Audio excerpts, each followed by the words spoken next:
नमस्कार। GS exam H में आप सभी का बहुत बहुत स्वागत है।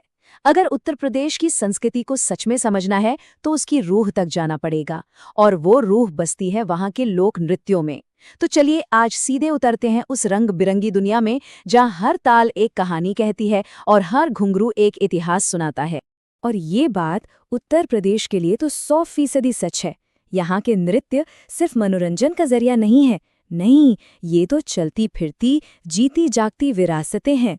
कभी ये रासलीला बनकर कृष्ण और राधा की प्रेम कहानी सुनाती हैं, तो कभी चरकुला बनकर आस्था से भरी प्रार्थना बन जाती हैं, और कभी कभी अहीर नृत्य की तरह बस जिंदगी का जश्न मनाती हैं।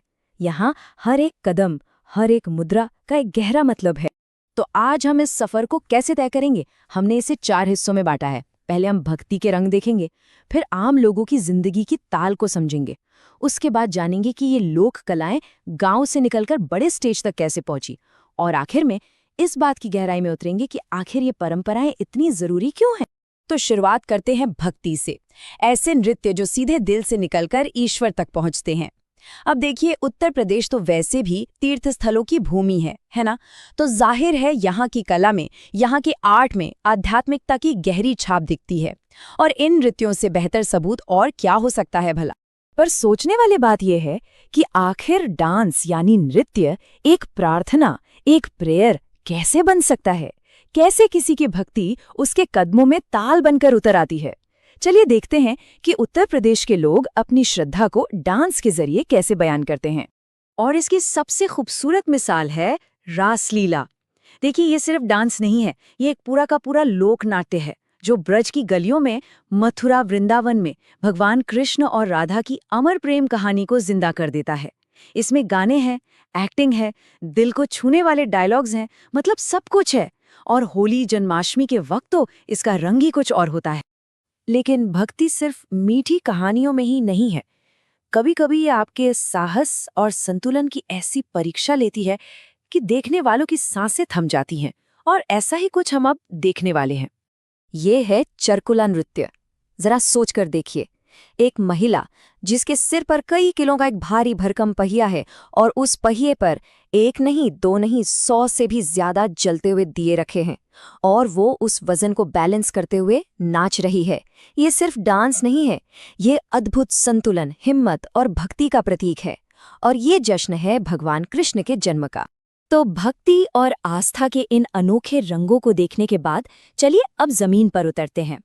अब हम बात करेंगे उन नृत्यों की जो आम लोगों की जिंदगी से जुड़े हैं, उनके काम से, उनके समाज से, मौसम के बदलने से। सही मायनों में कहें तो ये नृत्य ही उत्तर प्रदेश के दिल की धड़कन है। यहाँ 2 मिसाल देखते हैं, एकदम अलग पर अपने आप में बेहद खास। एक तरफ है अहीर नृत्य, जिसे यादव समुदाय के लोग करते हैं। ये उनकी वीरता, उनके देहाती जीवन का जश्न है। आप देखेंगे इसमें लाठियों का इस्तेमाल होता है और जोश तो कमाल का होता है। और दूसरी तरफ है धोबिया नृत्य। जैसा नाम से ही पता चल रहा है, ये धोबी समुदाय का नृत्य है। ये उनकी एकता, उनके मिलजुल कर काम करने की भावना को दिखाता है। यहाँ लयबद्ध कदमों पर ज्यादा जोर होता है, तो साफ फर्क दिखता है ना? अहीर नृत्य में आपको ताकत और वीरता दिखेगी, जिसे ज्यादातर पुरुष ही करते हैं।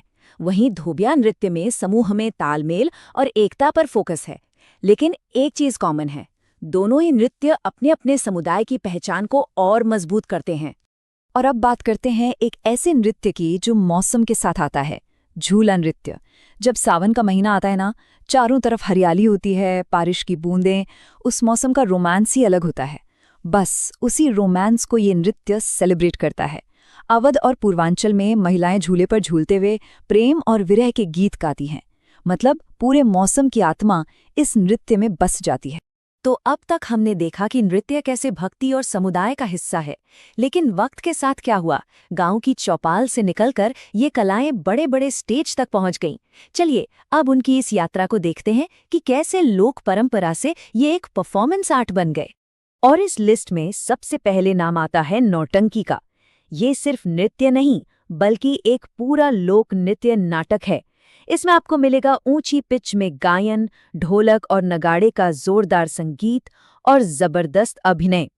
कहानियां होती हैं प्यार की, बहादुरी की, या फिर कभी-कभी सामाजिक मुद्दों पर एक तीखा तंज। तो ये सिर्फ मनोरंजन नहीं बल्कि आम आदमी की आवाज भी है। और इस सफर की सबसे भव्य मिसाल है कथक, उत्तर प्रदेश का शास्त्रीय नृत्य। इसकी जड़ें मंदिरों में कथा सुनाने वालों से जुड़ी हैं, जो महाकाव्यों को नृत्य और अभिनय से सुनाते थे। धीरे धीरे ये कला मुगल और अवध के शाही दरबारों में पहुंची और वहां इसने एक बहुत ही परिष्कृत और जटिल रूप ले लिया। कथक को समझने के लिए इसके 4 मुख्य स्तंभों को समझना जरूरी है। पहला तो है कथा, यानी कहानी सुनाना, क्योंकि इसकी शुरुआत ही वहीं से हुई। दूसरा है जटिल फुटवर्क, घुंघरूओं की वो आवाज जो तबले के साथ जुगलबंदी करती है, वो सुनने लायक होती है। तीसरा है भाव, यानी एक्सप्रेशंस, चेहरे से हर भावना को दिखा देना। और चौथा चक्कर, वो तेजी से गोल गोल घूमना जिसके लिए सालों की प्रैक्टिस और कंट्रोल चाहिए होता है। तो हमने इतने अलग अलग नृत्य देखे, रासलीला, चरकुला, नौटंकी, कथक। सवाल ये है कि इन सबको एक साथ जोड़ता क्या है? वो क्या चीज़ है जो इन सब की धड़कन है? वो है इनका संगीत और इनका सांस्कृतिक महत्व। ये उत्तर प्रदेश की पहचान का एक ऐसा हिस्सा है जिसे अलग नहीं किया जा सकता। किसी भी नृत्य की जान उसका संगीत होता है ना?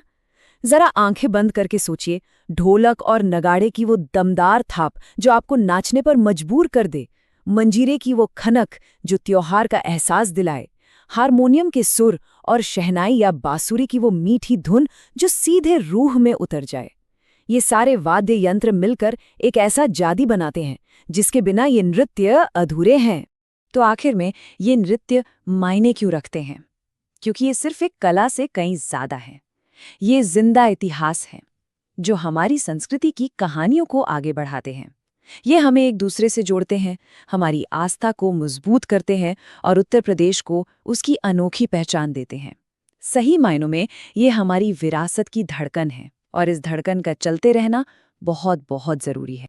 तो ये सवाल जरूरी हो जाता है कि आज की इस भागदौड़ भरी दुनिया में, जहां सब कुछ इतनी तेजी से बदल रहा है, हम इन जिंदा दिल परंपराओं को आने वाले कल के लिए कैसे बचा कर रखें?